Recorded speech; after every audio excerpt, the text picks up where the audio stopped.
Welcome back to In with Denoux.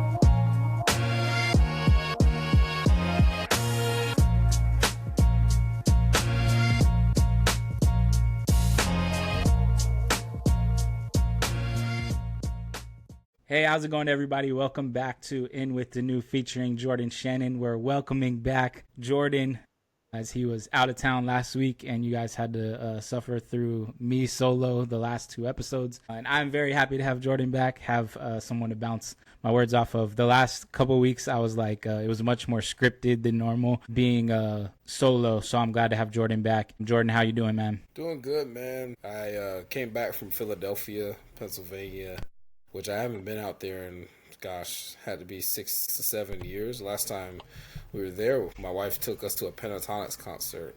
It was dope. It was a lot Nice. of fun.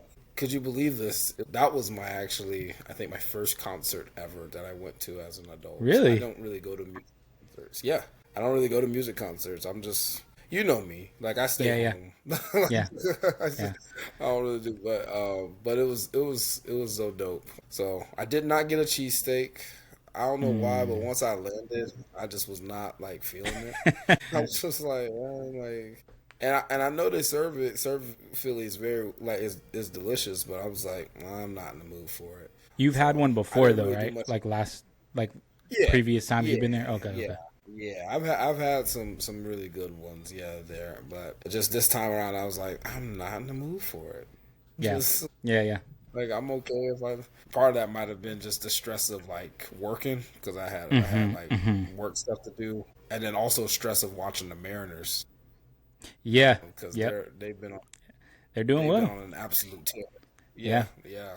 It's crazy So because can't jinx it. it's crazy because when I was out in Seattle and we went to a game, they weren't terrible, but like no one anticipated them getting this far, and they're in the championship round now. So like if Straight they up. win, they'll go to the World Series. So Yep, they only need to win two more games to go to the yeah, World Series. yeah, And which is and if I'm crazy. not mistaken, if they win the ALCS, they'll have home field advantage in the World Series because they're the highest seed. I believe you're right. Either them or LA. It depends on if LA wins, like if LA beats Milwaukee. So it's kind of wild to think about that. I'm like, wow, this city will go insane.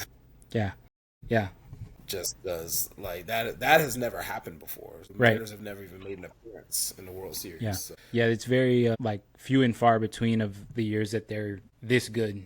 If ever, like you said. So yeah, no one really yeah. anticipated that. They just kind of got hot and just never stopped. So And they just stayed it. um, And honestly, it's just been like, yep, let's keep watching. I've already been looking at Mariners gear.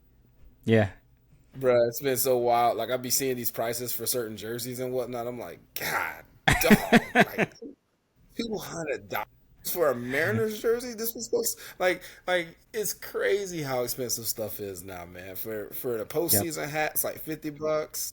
yep, And people be buying it. Diehard fans like buy it. I'm just like, I got kids. I got. Like, what you mean? I'm just dropping all this scribble for this stuff. that's the one negative of if your team is doing really well, especially year after year, is that everything associated with that team goes up in price. Ticket prices, Yeah. like food at the Yes. stadium, like gear, That's all that. yeah. Like the That's what like happened with the Miami Heat. Seahawks. Yeah, Yeah. yeah, exactly, exactly. Yeah. And football Seahawks is tickets are expensive no matter what. so.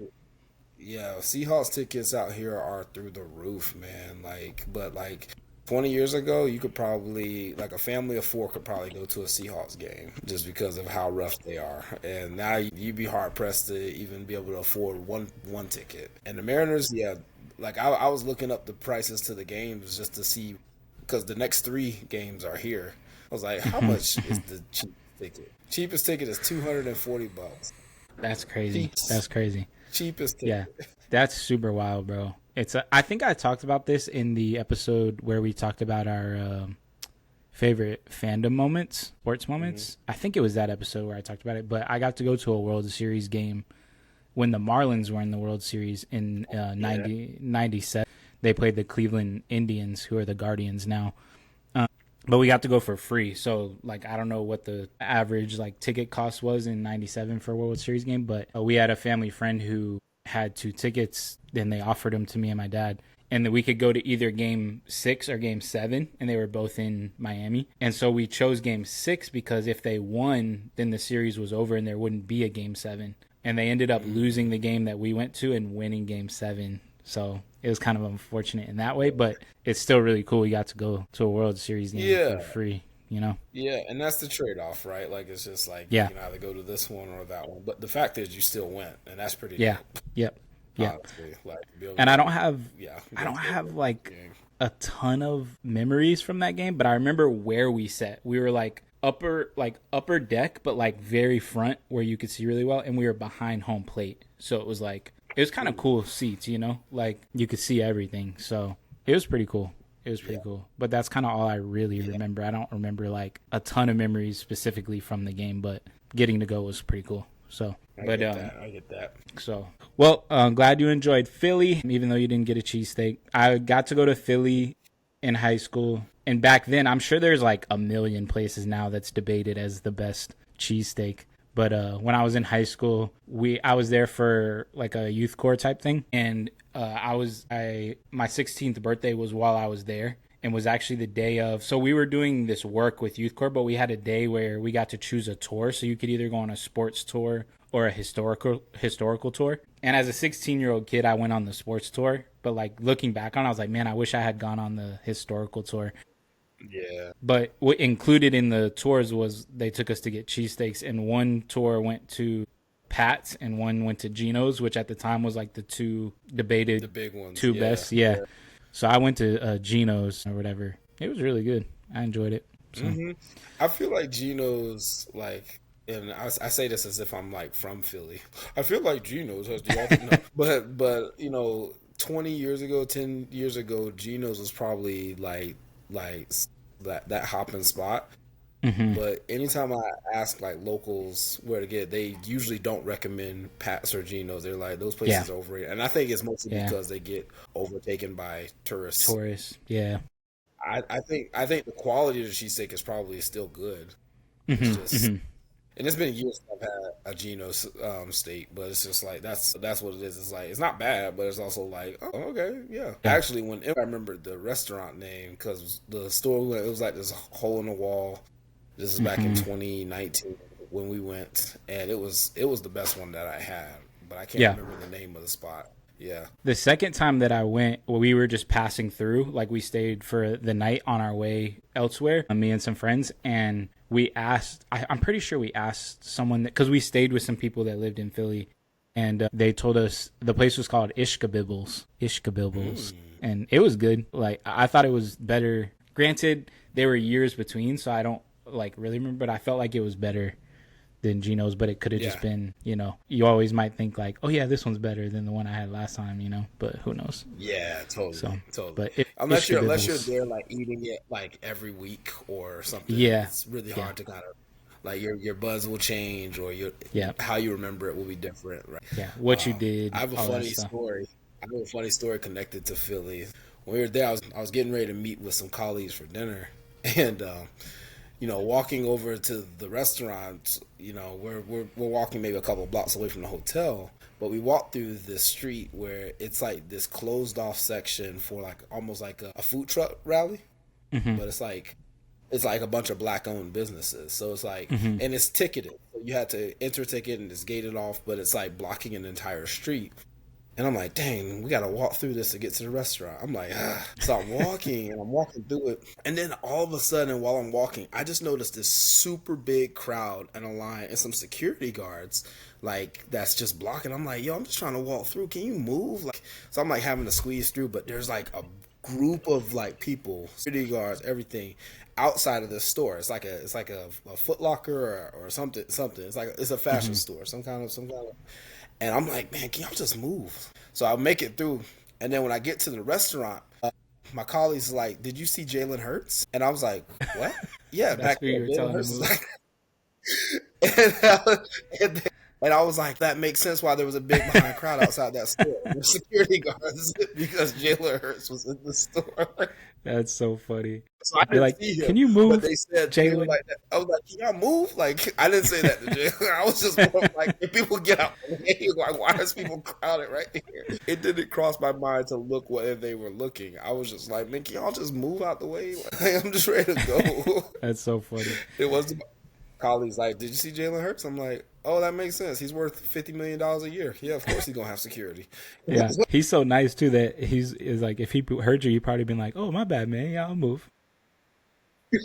His nice, his nice self. This is so random. Like I don't know why this is where my mind went, but the last 2 weeks or 3 weeks, he's been wearing this same hat in like post game interview. I'm sure it's like what he wears into the game too. But it is like I don't know why. Like I've seen this style of hat before, but it looks like a fancy like chef hat to me. Like what he's wearing. It's like, and I'm like, what is he wearing? That hat is so interesting. Yeah.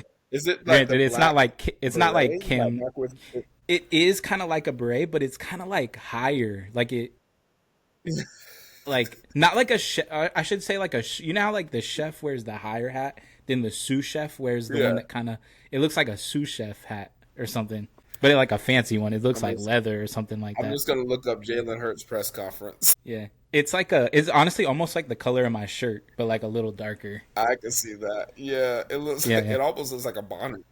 Yeah. I was like, that's such an interesting hat, and he's worn it the last 2 weeks. I just happened to see it, like his press conferences. It's so interesting. Dude look like a chef hat. It's a different color. He has a different color. Yeah, it's so odd. I was like, he can pull it off, but it looks a little funny. He can. But, He can. yeah. There's not about there. I'd be hard pressed to find stuff that he could not pull off. Yeah. But it is kind of interesting that that's his hat of choice. Yeah, especially because he's like, he has such like a like it you know, like Cam Newton wears like crazy hats, but it fits his personality because he's like so like boisterous, you know.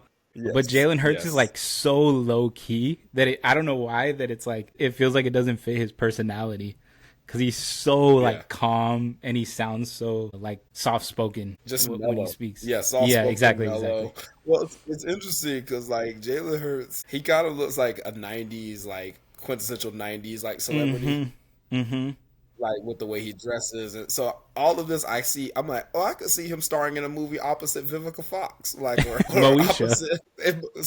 opposite Brandy, like he plays Brandy's boyfriend. I could absolutely see that. Like I could see him starring in a movie about Deion Sanders, and he plays Deion. Like, it looks like something Deion would wear, like back in the '90s.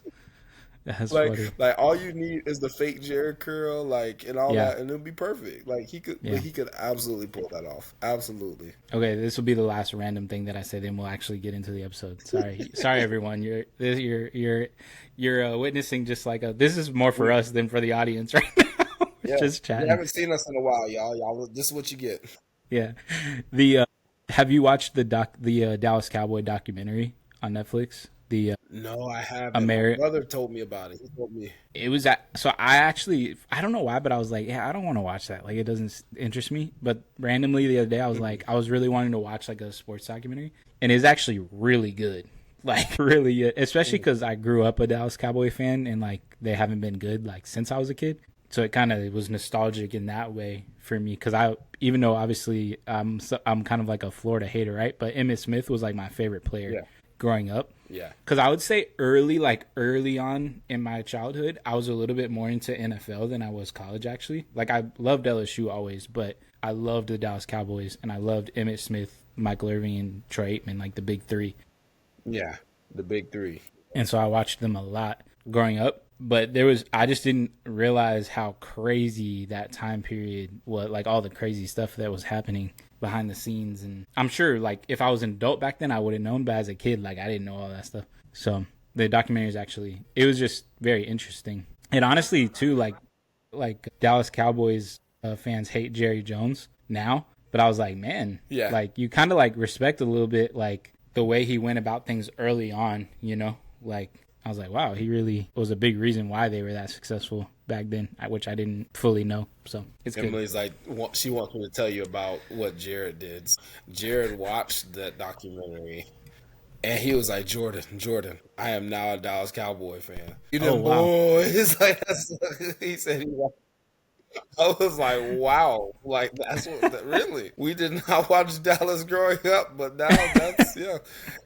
And the thing is, he gets on me for being a Seahawks fan. I'm like, yeah, because I Mm. didn't watch the Seahawks growing up. But now you watch a documentary, and now all of a sudden you want to be with the Cowboys, Yeah, at least you live in Seattle. What's his excuse? right? That's funny. Although I never knew, so like I knew the phrase because my dad used to say a lot growing up of like, "How about them Cowboys?" Like that's kind of like a Mm. lot of Dallas fans say that, and I didn't know the actual story behind it in the documentary. Is that like when Jimmy Johnson came from the University of Miami to Dallas to become the coach? I also didn't know that him and Jerry Jones played college football together at Arkansas. Like that's how they knew each other. I They were did like not know that. best friends. I was like, what? I didn't know that. But they were terrible. Like right when Jimmy Johnson got there, they drafted Troy Aikman and they won one game. I think they were 1-15, and then they were like 4-12 or 5-11, something like that. The second year, and then the third year is when it kind of all came together. They went to the playoffs, and so they beat. I think they beat in the first round of the playoffs. I think they beat Philly or the Giants, maybe. Anyways, they go into the locker room and Jimmy Johnson's kind of like giving the post game speech, and he's like, "And I got one more thing to say. How about them Cowboys?" And then that became like a thing that he did or whatever. And I was like, oh, I didn't know that's how it like came to be. Yeah, yeah. It's kind of cool. Okay, I But yeah, gotta the go check that documentary out. is good. It's like 6 or 8 episodes. But okay, all right. Well, I'll get into the meat of the episode. Okay, before we like jump in, I just want to say I've been teasing like we're gonna jump into Nehemiah next week. We're gonna jump into Nehemiah next week. I promise we will jump into Nehemiah next week. If you want to go back, I previewed Nehemiah 2 weeks ago, and then kind of did a random episode last week walking through how to read the Bible, and then I went on like a little rant as well. I didn't even share this with Jordan yet, so real quick. I've started to get some messages on TikTok. I told you about the one guy that hit me up, but I've gotten some Yeah. messages on TikTok from that video about like if you need help with your faith or with God. So I've gotten some messages about like how to read the Bible, or I believe in God, but the Bible is like boring to me, whatever. I've gotten like a handful of messages like that on TikTok. So I decided last week to do a video of walking through like why we should read the Bible, how to read the Bible, and then like how it can like applications and some ways to like just advice like journaling and reading plans and things like that. So I kind of walked through 3 steps of why, how, and then personal application. So that was the last 2 weeks. So if you guys want to prep for Nehemiah next week, there's a intro to that. And then if you're watching this and you are someone that has never read the Bible or you want to start reading the Bible, that episode last week hopefully will be a help to do so. And it's not super long. It's about 30 minutes or so. And the actual part of how to read the Bible is probably only about 20 minutes or so. So this week, what we're going to do, we haven't done a palate cleanser episode in a while. We did a heavy series, with me and Jordan and with Gio a little bit a while back, a couple months ago. Then we did some strolling through the scriptures episodes, a lot of biblically focused things, which we're excited about. And both of us like to dive deeper into the scriptures and things like that. But I know that stuff can be not necessarily heavy, the Bible stuff, but it's just deeper things. So we wanted to do a fun episode before we jump back into Mighty Men and Women of God next week and Nehemiah. And so we thought, with the month of October, and it's funny because we're like spiritual and then we're like Halloween kind of thing. So if you're someone that feels weird about Halloween as a Christian, it's not that serious. So get over yourself. But It's not that serious. It ain't that deep. In the spirit of October, spooky season, if you don't like the word Halloween, we just thought we would have some fun and talk about Harry Potter a little bit. We had debated talking about top 5 scary movies, talking about different things, but we kind of settled on Harry Potter. I'm currently rereading the books, so I'm in book 4, and Jordan had told me before we started that he's read through book 4 and through part of book 5, but hasn't finished the books, but he's seen the movies and stuff, obviously. Rereading the books kind of randomly, maybe 4 months ago or so, 3 months ago, I was like, I haven't read these books in a really long time, and I'm kind of forgetting the nuances of like the differences between the book and the movie. So I was like, let me start reading these books again. So I've read through 3 and I'm about a quarter of the way through 4. And I've been like watching the movie after I finish the book, and kind of trying to see the differences and spot the differences and stuff like that. And me and my sister's like the biggest Harry Potter fan ever on the planet. Like she's read the books 1,000,000,000 times. So I've been like texting with her and like she's like, let me know what you think after each book that you read or whatever. So it's kind of like fresh in my mind, at least the first 3 books and then part of 4. So we might talk through our favorite characters, maybe our favorite books or movies or whatever. So I'll throw it to you, Jordan. What's your thoughts on Harry Potter as we celebrate the month of October and Halloween season? Man, Harry Potter feels like it becomes synonymous with fall season, right?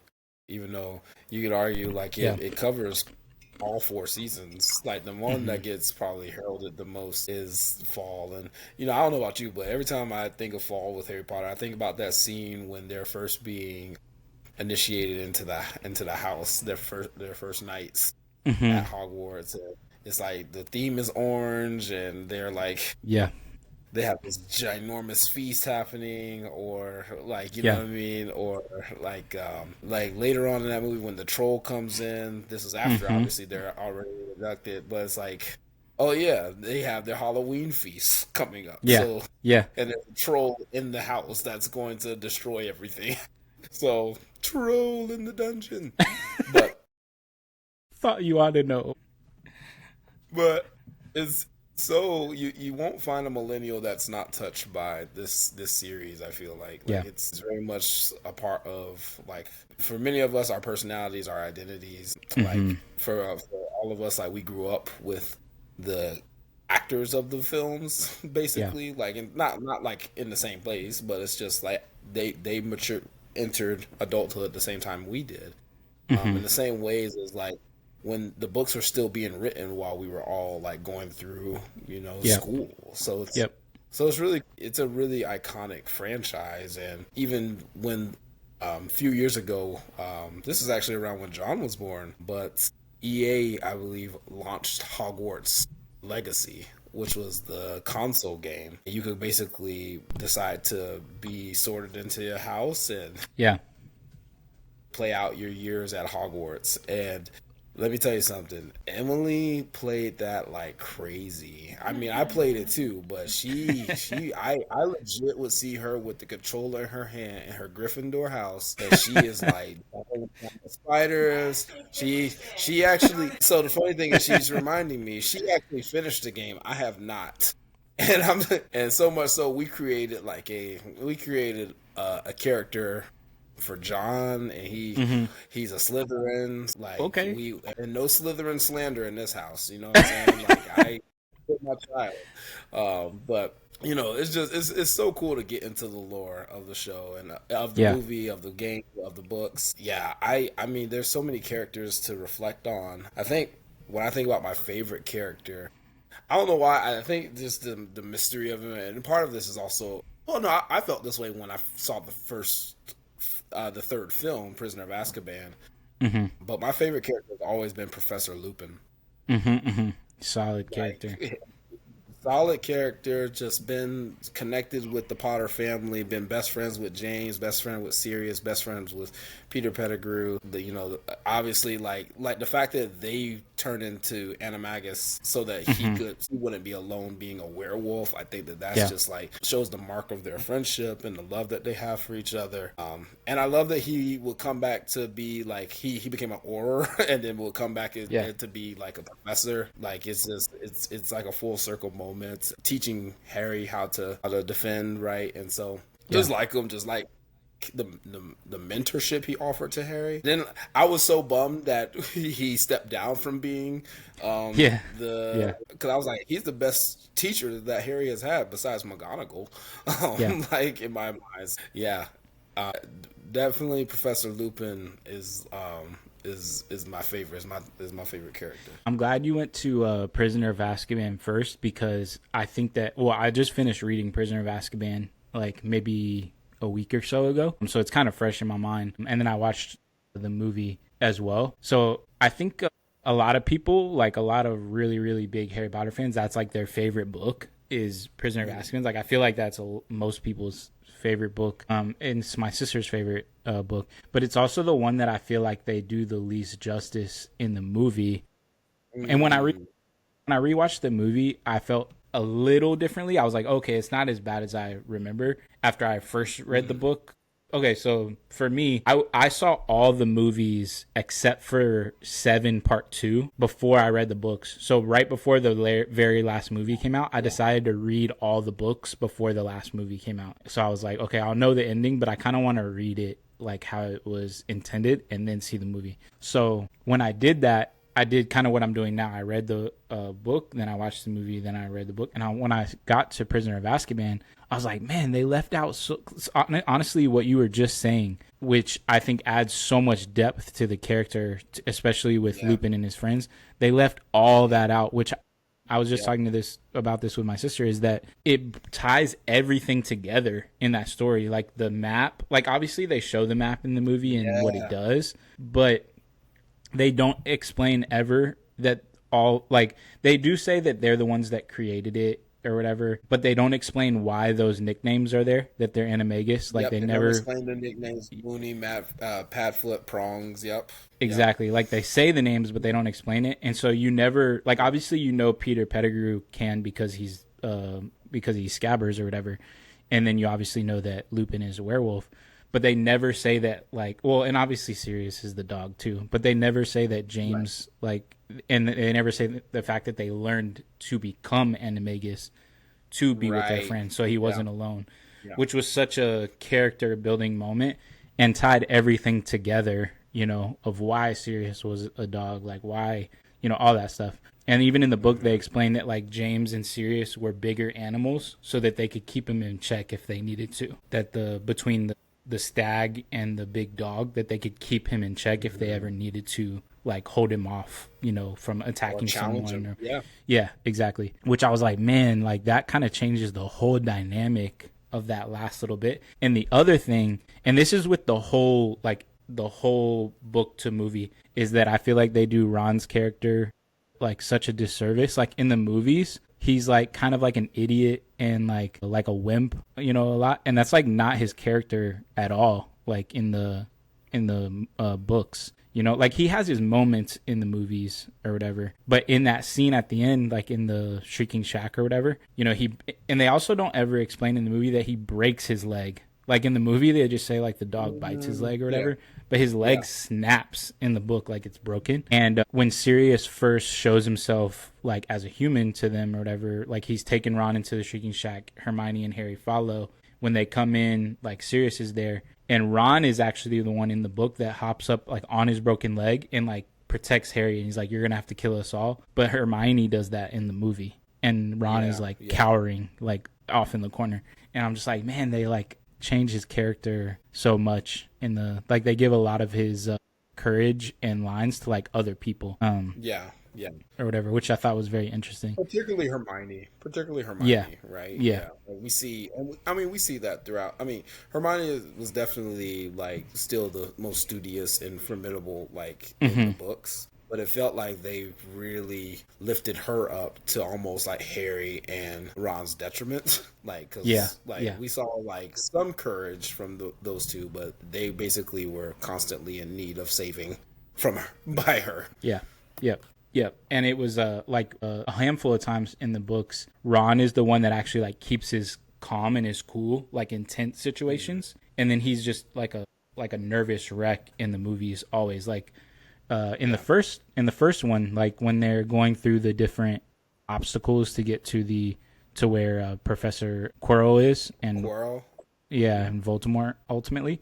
Like when they get stuck in those like vines or whatever, like in the movies, Ron's like freaking out and he's getting stuck and whatever. But in the books, Hermione's the one freaking out, and Ron, like Hermione knows what to do, but Ron helps her calm down and remind her, like, but she freezes up. Yeah, because she was like talking about like, does anyone have matches or something? And he's like, you're a witch, aren't you? Like, use your wand, kind of thing. Like he was calm, even though she was the one that knew what to do. He kind of helped her get there, you know, kind of thing. So, but yeah, the Prisoner of Azkaban, the movie is really good, and I think it's the only one where Voldemort's not in it at all. No, he's not. Like physically, not. Like they talk about him, obviously. Yeah, right? Like, but they talk about him in every film, but he's not in the movie. And It's interesting. One thing that I'm gonna switch gears a little bit when it comes to Yeah, the yeah. books. One thing I think I appreciated about the books is it kind of gave you an idea of like the. I really liked the way they described Quidditch and the matches in the game Hmm. of Quidditch. That I felt like it's hard to do, or they just didn't do enough of in the film. Like I remember when they were describing Quidditch, they were saying the game can continue for months. Like in fact, the longest game that has continued was for months. It's until the snitch Yeah, is caught. yeah, And I was like, dang, that's a game? That's yeah. crazy. Um, and then even like I remember there was a match between Gryffindor and Ravenclaw. I believe it was in the third book actually.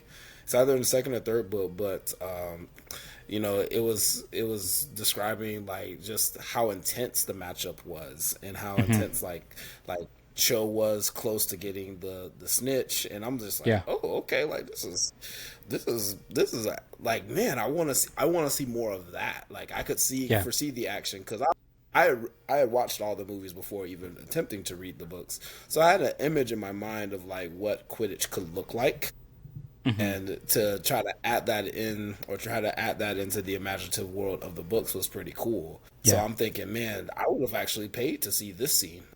yeah, Like yeah. if you added an extra 15 minutes of this scene here, I would have loved to have seen this on the screen. For sure. And it's interesting that you say that too, because something I had forgotten until I watched the movie after I read the book. And it is three that you're talking about where they're playing Ravenclaw, because Cho is brought into the third book, but she's not in it till the fourth movie. Like they don't bring her in. Right, right. They don't Yeah. introduce her character till the fourth movie. She, or no, sorry, not she, but in the movies, Harry doesn't get his broom, his new broom, until the end of the movie. Like they never show that which is why I think they never bring in Cho into the third movie. Is that in the first game of the year, his broom gets, when the Dementor knocks, like he falls off his broom because the Dementor, his Right. broom Yeah. goes in the Whomping Willow, like destroys it, which they do show that in the movie. But then right after that, he gets Right. sent the Firebolt before the next against Ravenclaw, the Match. match you're Yeah. talking about.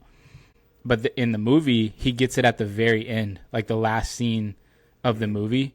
The Firebolt comes like right before they leave school, so it's like they never even show Quidditch. So it's like, what did he fly on the rest of the year? Yeah, But they only showed that first match against Hufflepuff, and then hmm yeah, in the hmm first movie, right? And then yep, yep, yeah, yep. Because then it in makes you the wonder about what's it called, director's cuts to these. Like, man, yeah, yeah, I would love to kind of see in if in director's cuts how much did they extract from the books and try to keep intact with the books, yeah. as opposed to the theatrical ones where we get obviously the more truncated stuff. Yeah, it was interesting because something there were certain things where I'm like, I wonder why they left this out, because it wouldn't have been like a time constraint type thing. And there's two things that one, it bothers me more than the other. The other one was just an this one's more of an observation, is that so in the book, like Harry gets the Firebolt like halfway through the year after his, and no one knows who it's from. Like there's no note, there's no nothing. So or Hermione goes to Professor McGonagall and says she's worried because she thinks Sirius Black sent it and that it might be jinxed because there's no note, they don't know where it's from, and this is before obviously they know that Sirius Black is innocent. And Right. so McGonagall confiscates the Firebolt, and all the teachers, like her and a couple other teachers, check it for jinxes. And then once they realize there's nothing wrong with it, they give it back to him, and he's able to use it the rest of the year. But then at the very end of the book, they're on the train back to London, and Sirius sends a note that comes onto the train with this little owl, and it tells him that he's the one that sent him the Firebolt. And then also he's like, this little owl that he sent it, he was like, let Ron know that he can keep this owl and it's a replacement for me like losing his rat. And so he has this, but Ron never has that owl in the movies that I can remember. Moving forward, yeah, yeah. Yeah. Moving forward, I don't recall seeing him with him. Yeah. Which I was like, that's not like a time constraint thing. It's just like, which that one doesn't bother me that much, but this is the one that kind of bothers me. So me and my sister were talking about this. So that's also the movie or the book and slash movie where Hermione has the time turner, where she's all year been Yeah, using yeah, it that's to right. Yeah, to go to all the extra classes that she has. And so her and Harry go back at the end to I love how they say, explain that one in the book too. I love how they yeah, explain like the technology or the how that works. Yeah.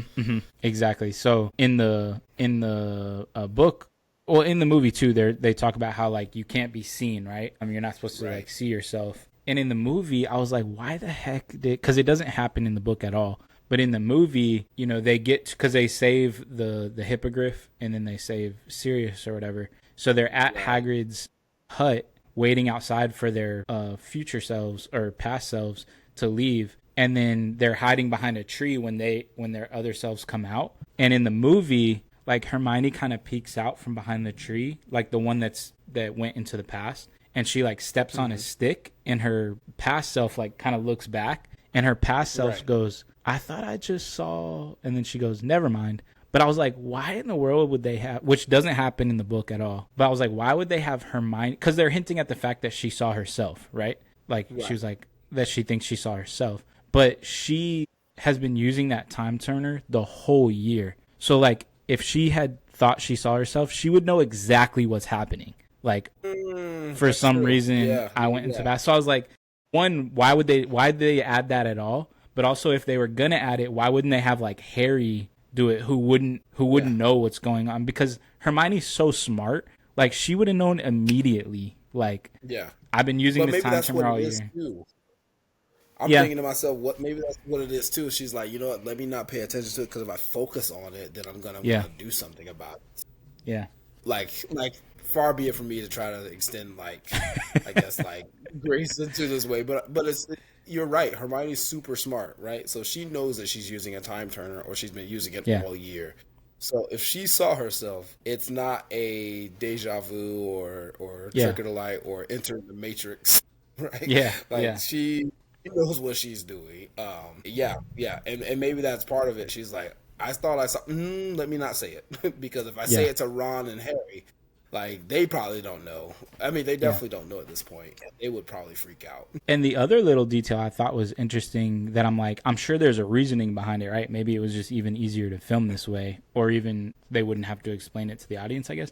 But in that whole sequence, like before they go back in time, but then also when they're in that same scene when they go back in time, is in the books, Hermione, Ron, and Harry are under the invisibility cloak the whole time. When they go down to Hagrid to visit him before Buckbeak is going to get killed and then they sneak out or whatever, they're under the invisibility cloak the whole time. And then when they leave and like Scabbers bites his finger and that whole scene starts to unfold, they leave the invisibility cloak right outside of the tree, and Snape uses it to get in when he goes into the Shrieking Shack, and that's how he gets in unseen until he like reveals himself. So in my mind I was like, but in the movie they don't use the invisibility cloak at all. So I was like, I wonder why, because again, that's not a time constraint thing, it's just they're under the invisibility cloak, which I thought was just an observation more so than a complaint. It was just like, I wonder why they didn't use the invisibility cloak. So but it's a very interesting thought, right? Like, it's like what made them take those types of liberties with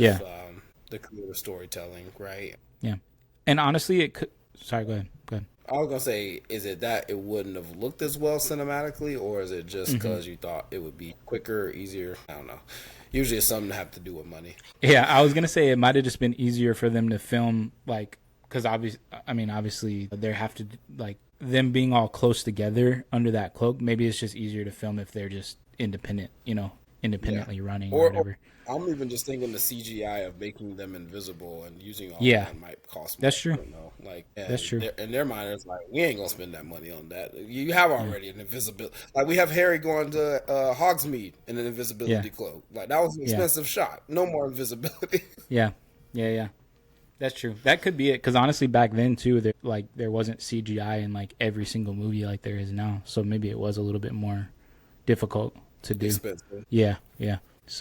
But that movie, there's some interesting things that I'm like, oh, I wonder, why they, especially the stuff with the Marauders map and the four friends, like I thought that was the biggest thing. I was like, why the heck would you leave such an I feel important like thing. it's such a core, yeah, it's such a core Yeah. thing to some really important characters. Because if you just watch the movie for itself, you kind of get a sense of like, why is Lupin important? Mm-hmm. And you don't really learn until the end of the movie, really. Like, I mean, Yeah. he clearly develops an attachment. Like Harry clearly feels attached to Lupin throughout the film, Mm-hmm. and so they get to talk. But you really don't know of the significance until they're in the shrinking shack. Yep. Yep. And you know what I'm saying? Yeah. Yeah. And that scene too, which this I guess I kind of understand for time constraints, but it was so much more tense in the book. Like when they're interrogating Wormtail, like Hermione keeps bringing up points that like make sense. She's like, well, if this, then this, and it's almost like somewhat defending Wormtail, and he's like exactly, and it's kind of like drawn out a little bit to where they have to convince Ron, Harry, and Hermione a little more. And then in the movie, I forgot that like Wormtail pretty much like admits it like immediately. Like as soon as they start challenging him on it, he was like, "Well, what Yeah. would you have done?" And he just kind of Yeah. starts, I which didn't mean to. eventually, You sold out yeah, Lily and James. I didn't mean to. exactly. But it took like there was like several pages of like Hermione Yeah. kind of challenging it, and Wormtail like being like, "Yeah, like she's right," blah blah blah, and then eventually he admits to it or whatever. So, Yeah. but Definitely but some that one I kind of sleuthing. get time constraint or whatever. Did you have a favorite character? I know I said Lupin. Yeah. So I go back and forth. It's kind of hard, man. There's so many good characters. But I think because and I say this more so like if you read the books, I think that this will make more sense because of you get so much more backstory and stuff. But I think Neville is definitely one of my favorite characters Yeah. just because of the development. Solid development. You know Yeah. what I mean? Solid. Where it's like and honestly, I feel like they chose the perfect actor for Neville Longbottom. Like he might be it's kind of hard. I mean, Harry's pretty perfect, but he's like they did a good job with everyone. But it's crazy because I feel like it just worked out this way, right? Like they couldn't have known this. But even the way that the actual actor who plays Neville, like he's a pretty goofy looking kid. But as he gets older, he's like a pretty like handsome guy. Like now, like even if you look at him now, like he grew into a pretty handsome dude. And I feel like that goes with better his than the other three. Better than Yeah, Draco, yeah, Ron, yeah. Harry. I'm like Neville was probably the He most leveled handsome up. out of that entire bunch. He leveled up. Yeah, he leveled up like for sure. developmental. Yeah, yeah. And but I feel like that goes with his character, right? Like he leveled up, and then even just like literally and figuratively. Yeah.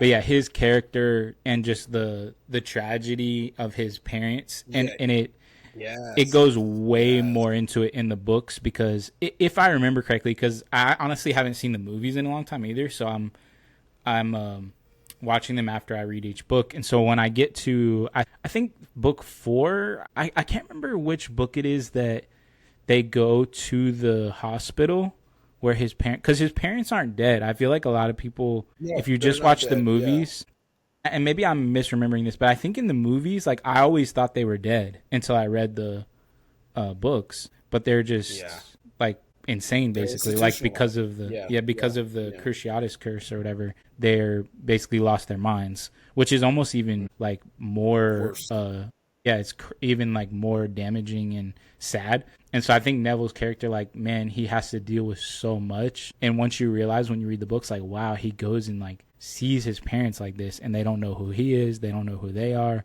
like makes it even more traumatic. And so I think like once you learn that reading the books, and then everything that he's having to deal with, kind of like being a coward early on and then kind of gaining his courage, and then I even love, so I'm reading the 4th book now and I'm about a quarter of the way through. And where I'm at right now is like they're at school. They haven't started the because in the movies they kind of jump right into the Triwizarding tournament like as soon as they get to school. But in the books it doesn't start for like 3 months into the school year. So they're just like normal school for several chapters. And so there's I just finished reading where Mad-Eye Moody is like showing them the unforgivable curses, and the Cruciatus curse is like where Neville is like very uncomfortable because he's thinking about his parents and stuff. And Mad-Eye Moody kind of like brings him into his office afterwards and comforts him. And in the books, he gives Neville books that he thinks he might enjoy because he's heard that he's good at herbology. And so it's kind of like a way for him to bond with Mad Eye. He was like, I know, like, Professor Sprout told me you're good at herbology. I have these books you might like. So Harry, like, comes up to the dormitory that night when all that happens. And basically Neville's telling him this. And I love the way that J.K. Rowling wrote it, because she said, like, it's kind of like Neville's talking to Harry, and then it's introspective. So it's Harry thinking. He was like, that Neville said it with a pride that he's never heard Neville speak in, that he's like good at something. And so there's like kind of this slow development where he's starting to gain courage, where he's, you know, at the end of the first movie, he stands up to Ron, Harry, and Hermione about leaving the dorm. Yeah. And then, you know, you don't really see much of it the next couple books or movies, but then in the fourth one, he's starting to like, okay, he's really good at this subject, which they also kind of play on in the movie that doesn't actually happen in the book. Like in the movie, they have Neville give Harry the gillyweed, you know, so he can breathe underwater. Yeah, yeah. But in the books, if I remember correctly, I haven't gotten there yet, but I think it's Dobby that actually gives Harry the gillyweed in the movies. Yeah, it's not Neville. I think it's Dobby or someone else that gives gillyweed. But I remember I'm pretty sure it's that. Dobby. Yeah.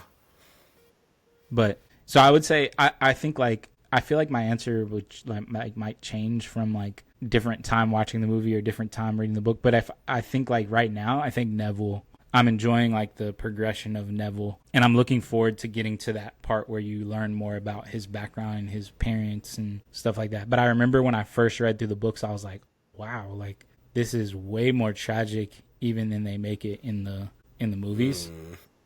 Yeah. And then obviously they give him his big epic moment like at the end, you know, when he kills Nagini and whatnot. Yeah. But yeah. So I would say Neville right now, I think, is my favorite character. Definitely. Yeah, but Lupin is a good one, bro.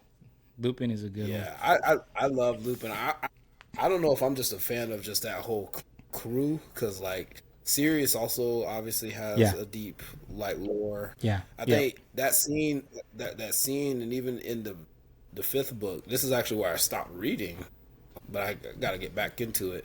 But when they're at his house and they have his own like family tree.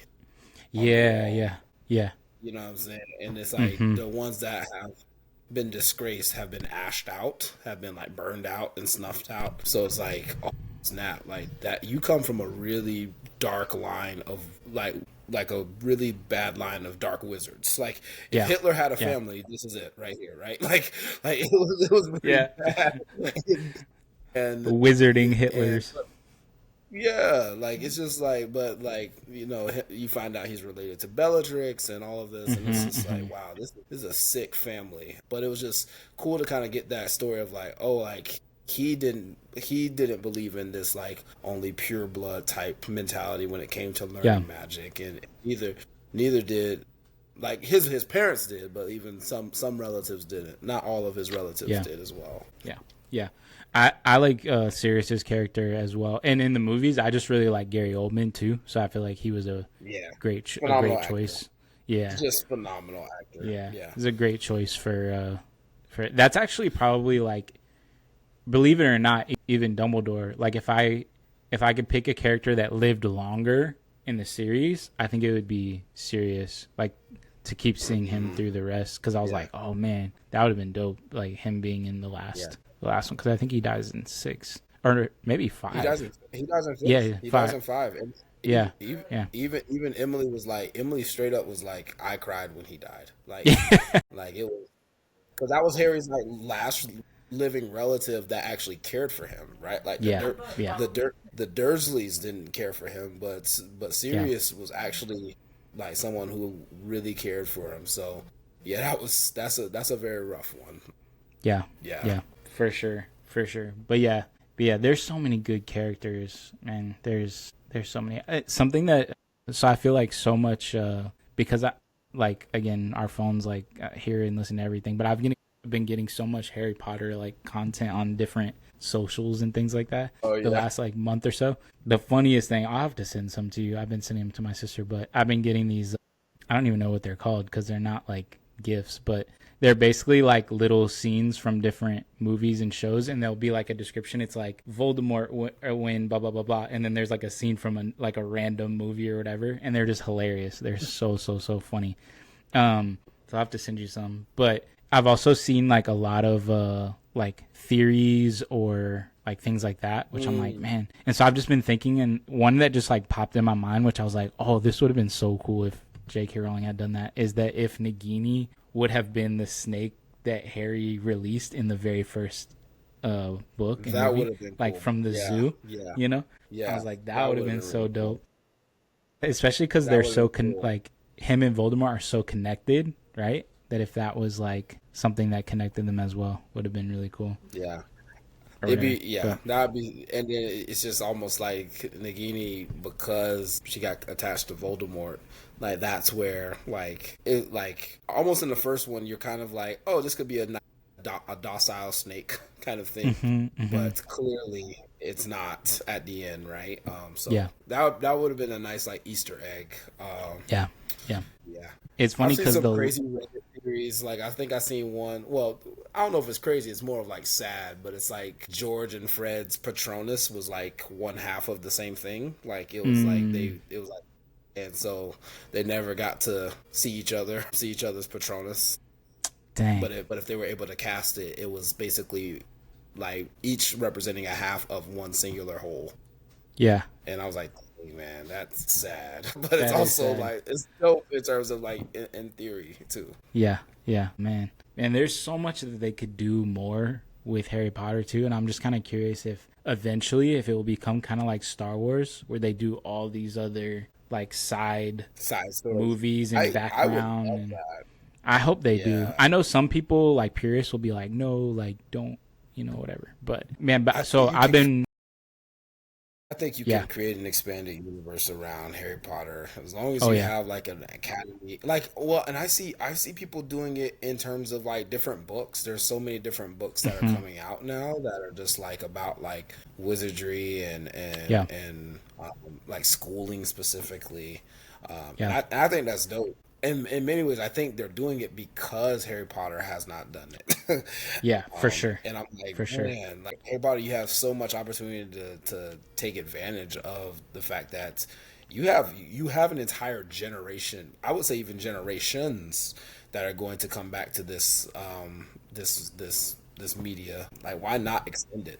Yeah, it's unfortunate because like something that's so cool, and I was gonna say something else I'll come back to, but a big reason why, and Star Wars, like there's been a lot of hits and misses, right, with the new stuff, but there's been some really good ones, like Andor has been really good, and like Mandalorian obviously is super good, but the reason all that's happened is that George Lucas was like so open to expanding the like that was he always wanted to do that.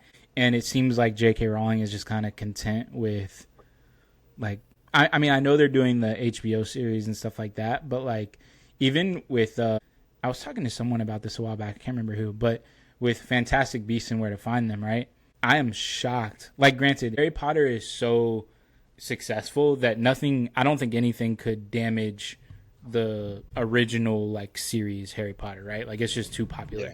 Yeah. But if it was not quite as popular as it was, like I think it would have stained it a bit that they did Fantastic Beasts and then just canceled it in the middle, like never finished it and don't plan to, which is crazy to me. Like something that is so popular, like I'm shocked that they're not coming back to finish it, because in the main thing was, so in the last book / the last two movies of Harry Potter, the biggest gripe I had with the movies, the two movies for book 7, was that, so when I was reading book 7, I didn't know how it ended because, like I said earlier, I read them all right before the last movie came out. So I didn't know how it ended. And so I'm reading the book, and the thing that captured my attention the most was this backstory about Dumbledore and Grindelwald. Like they kept going back into the past and talking about young Dumbledore and his friendship with Grindelwald and him kind of becoming corrupt by him. And then, it was just so fascinating to me. And they didn't touch it at all in the movies. Yeah. Like very, very, very little. Once they came out with Fantastic Beasts and Where to Find Them, I was like, oh, I wonder if they kept this out because they knew they were going to do because they were going into it in Fantastic Beasts, right? Like all the stuff that they didn't do, they were doing in Fantastic Beasts, which is why I was so like hype about it. And then they just kind of ended it, and so I'm just kind of surprised they never did it. But what I was going to say before is I've been following this thread of this person on TikTok who's been basically doing like a video of different ideas that they wished they were doing instead of the HBO series of just redoing the original series basically. And they've had some amazing ideas where I'm like, wow, I would much rather see that than like them redoing the book series. And the main one that I liked was called Riddle. Like it would just be called Riddle, and it was basically the whole backstory of Voldemort, like as a kid, like all of that. And basically they said that it would be like a dark, and they gave a description of the idea, and then basically gave like a feel of what it would be. And they said that it would almost be like a if it was a movie, they said it would be like a psychological thriller type thing where it was like really dark, like really, I was like, man, that sounds so stinking good. Another idea they had was called The Founders, and it would have been about the 4 founders of Hogwarts and their backstory, how they built the school, the falling out that they had with Slytherin, like all of that, which I was like, that would have been really cool. Then they had one called Aurors, where it was like a story of a group of Aurors during the time of Voldemort, like when he was at the height of his power. It was like all these ideas, bro. It would be like a cop drama, right? Like exactly like stuff we see like with NCIS, or it would be cool to see a story like that where they're trying to track down Voldemort and the Death Eaters. So that's exactly what you said. That's what they did for each one. They were like, this would be a show that would be like you said, like a crime, whatever. And then they did different ones. Like one was called St. Mungo's, which was the hospital where Neville's parents, and they were like, this would be like Grey's Anatomy, but in the wizarding world. Like they had all these descriptions of what the show would be. They even had comedy ones, bro. Like there was one called the Ministry of Magic, and it was like funny things that would happen it was almost like The Office, but like wizarding style. It's probably gonna be like The Office. You have Cornelius Fudge, like Michael Scott. So there was like all these different ideas. Like, and bro, he's like, we will not say he's back. We will not say he's back. But they have like dozens of these, bro. It was like every idea I was like, yo, this is good. Like this is good. And they were all different time periods, like all different ideas. They were super cool. And I was like, man, I would rather see all of these than just them redoing the original series or whatever. But I was gonna say something else about the book to movie, and it totally slipped out of my mind now. But yeah, the 7th book, I was like, when I saw the movie, so I actually remember like I said, I read the last book, and I actually went to see the last movie on opening night with Robbie Mitchell. Yeah, and Robbie is like a massive Harry Potter fan too. Yes, he is. And so it was super cool. It was super cool because we were like, the whole movie, we were just like whispering like little critiques that we had and things that we liked and stuff. So it was actually kind of cool. But yeah, that, like them not going into the Dumbledore story as much as I feel like they should have was like, I thought was a stain on the last couple movies. I mean, they were still really good. Like the movies were still really, really good.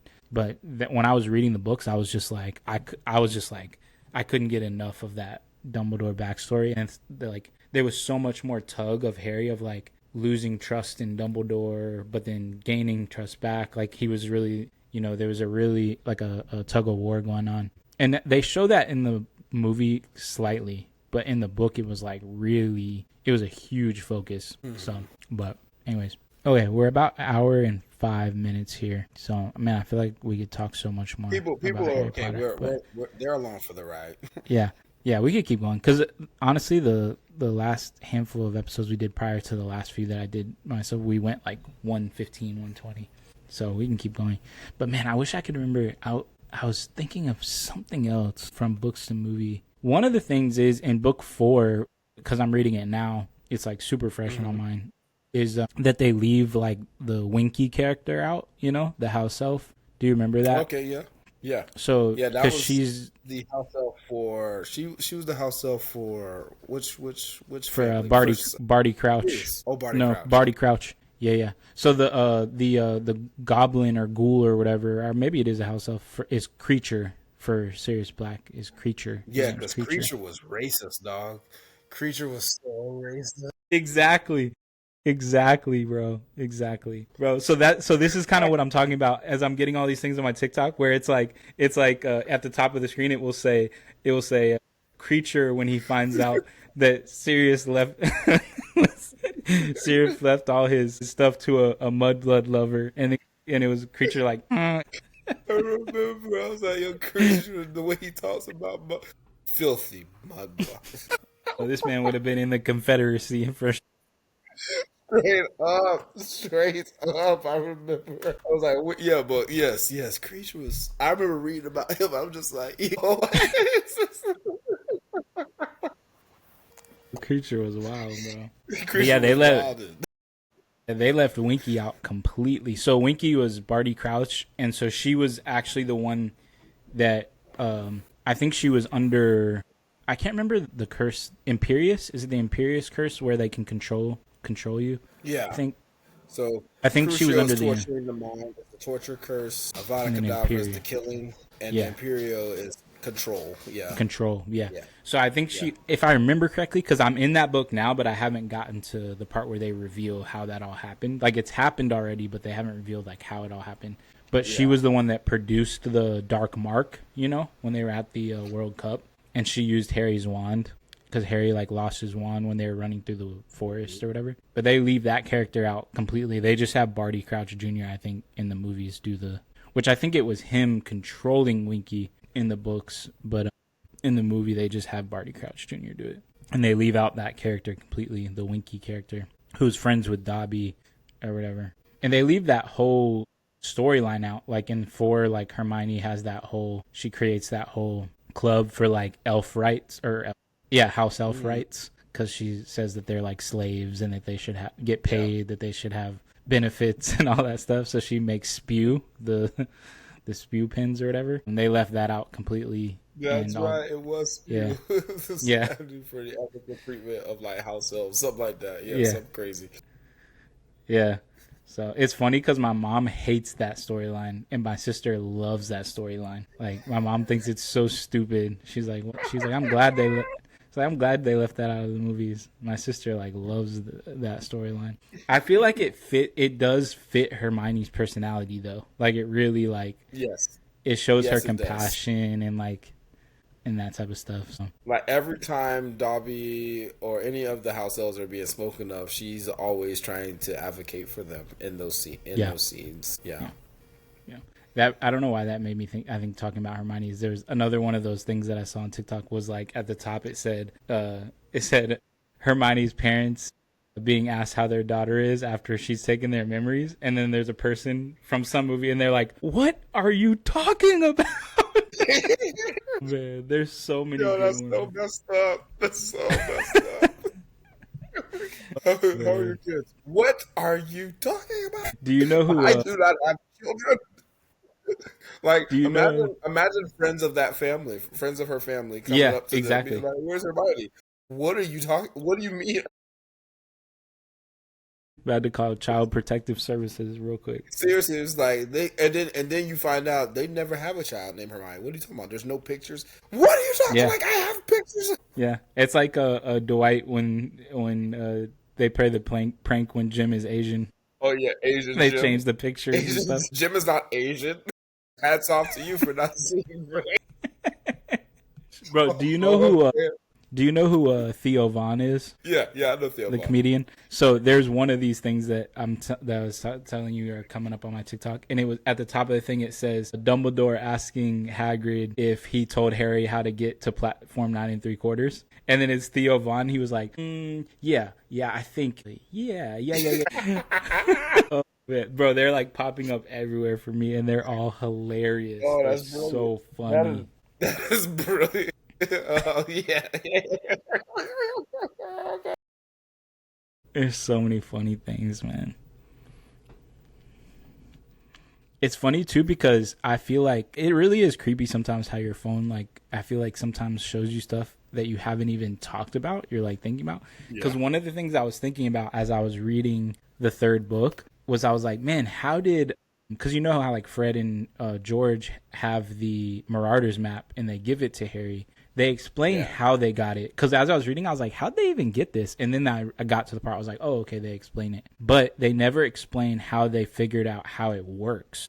Because you know how like Snape takes it from Harry and he can't, like, he doesn't know how it works. So I was just like, how did they know to say, like, I solemnly swear that I'm up to no good, you know, kind of thing? Yeah. And there was this theory that someone was like saying that, like, based on, you know, when Snape's trying to open it and then it like insults him. Like there's this built-in component where it's like it insults the person that's trying to open it. It was like, you know, maybe it was funny because the person that did this theory, I commented, I was like, this is like the like Thor's hammer of the wizarding world, because they said that they're like basically maybe the map is able to like know if someone is kind of like a troublemaker, and so it kind of it gives them hints to like open it, or it's like it doesn't have to be exactly I solemnly swear I'm up to no good. It's just maybe they tried that and it was like they were worthy to use the map. So that was what the person was saying, is that they knew that Fred and George were worthy, so maybe it helped them get there. And I was like, this is like chooses who's worthy to like open it or whatever. Yeah. But I was like, that's kind of a cool it's them theory. kind of needing to say that, but for anyone who wanted to go do it, it's just like the map knows if you're a troublemaker. Yeah. Yeah. So you could probably just touch it. Yeah, exactly. But I was like, oh, that's a cool theory. There was another one too. I just can't remember what it was now. I saw a kind of dumb theory that said that like that Hagrid was like working for Voldemort the whole time, but their reasoning wasn't. I just can't even remember what their reasoning was. But I was like, nah, bro, that can't be. Hagrid's character is so interesting too because he's so naive about crazy creatures. So something else that I realized too is that in the books, so in book 1, I believe, book 1, when they get detention and they have to go into the Forbidden Forest with Hagrid, you know, I forgot that in the books, Ron is not with them when they go into the woods. It's Neville. So it's it's Harry, Hermione, Neville, and Draco in the book. But in the movie, it's Ron instead of Neville, which I get because he's more of a main character. But I realized that, like, in the actual books, Ron's first time going into the Forbidden Forest is when they see Aragog or whatever. So I was like, that's crazy that was his first experience of the Forbidden Forest. So crazy. So, John, what's up, dude? Got another guest. Say what's up, man. You're too old for this. He's like, Dad, how are you going to throw my pacifier like that? Just throw the pacifier around. It's like, you too old for that, man. You don't have buck teeth. Or must have bounced under the couch because I just see his legs kicking out. Oh, all right. Well, maybe we'll do a part 2 because I feel like there's so much more to dive in, especially because I'm reading them. I would love to even, like, for next one, maybe we break down the Harry Potter theories. Yeah. I have to look into them more. There's some interesting ones, like Dumbledore being the third brother from death. From the three brothers. Yep. I was like, oh, that's an interesting thought. That's a very interesting perspective. Yeah. And like how, I can't remember if they explain how Harry's dad got the invisibility cloak. Because I thought I saw a theory about that too. Of like, I thought I saw a theory about something with that too, about Harry's dad, James, and how he got the invisibility cloak. I also had forgotten, this would be the last thing I say, I guess, but I saw a video on TikTok a day or two ago, and I was like, they never say that in the books. But then I looked it up, and they do. I don't know when they say it, but that Harry's money, like the money he inherits, is that his grandfather invented a shampoo, like a wizard shampoo, and got rich off of it or whatever. And I don't remember reading that in the books at all. But when I Googled it, it was like, it said that it's in there somewhere. Because I was like, because Harry's parents weren't like old, you know, like they were still really young. So I was like, oh yeah, how were they like so rich or whatever? But it doesn't really explain it, but having shampoo or being heir to a shampoo empire, he basically it's a good Johnson & Johnson heir. I wonder if they explain that too, because Harry's parents were so young when they died that you would think his grandparents would still be around. Maybe I can't remember if they talk about how his grandparents passed. But anyways, so all right, well, we'll close out here. We're at about an hour 20 now. So you guys, thank you for joining us on our little rant session at the beginning and our little stroll through Harry Potter series. Hopefully you guys are enjoying your scary movie marathons, your Harry Potter marathons, whatever it is that you do to celebrate the month of October. But we love you guys. Please like, share, subscribe. Share the pod on your socials. It would be a huge help for us. And if you're listening on Spotify or Apple, please give us a rating and a review. That would also help us out a lot. But until next time, we will see you next week. We are signing off. We out.